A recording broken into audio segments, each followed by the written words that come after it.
Why confidence feels like evidence. Confidence is rarely perceived as an arrival.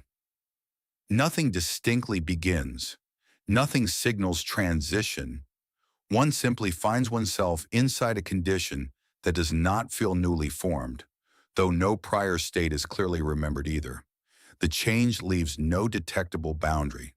No internal marker identifies when hesitation lost its visibility or whether it had ever been fully present.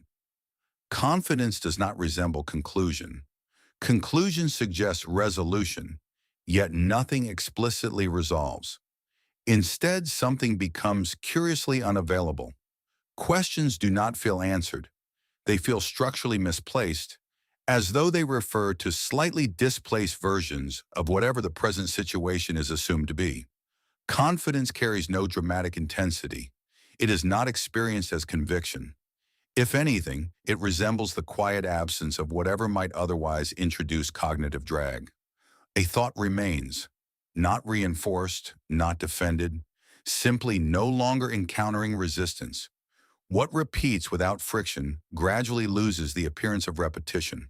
The judgment does not feel reproduced. It feels continuously present, as though interruption were no longer a relevant category. Presence exerts a subtle pressure, not toward belief, but toward the disappearance of alternatives. Alternatives do not feel rejected. They fail to stabilize. They appear briefly without acquiring sufficient perceptual density to register as competitors. No conflict is experienced. Conflict requires simultaneous structures of plausibility. Confidence thins this simultaneity without announcing that any thinning has occurred. The cognitive field feels singular, though singularity itself is never directly observed. Only the absence of multiplication. The body contributes no disturbance. No physiological objection interrupts the state. Calm circulates through the judgment without specifying origin, cause, or implication. Calm possesses persuasive qualities, not as proof, but as the experiential mimicry of resolution. Resolution without remembered struggle suggests inevitability rather than contingency.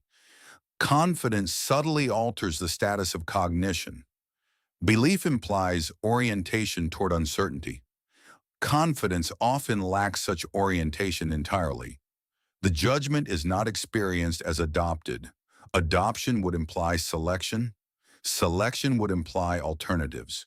Neither acquires experiential traction. The thought appears less like a position than like a background condition. Reconsideration begins to feel anomalous, not incorrect, merely incompatible with the stability of the state. Confidence suppresses not only doubt, but the felt necessity of generating doubt. Inspection feels oddly excessive.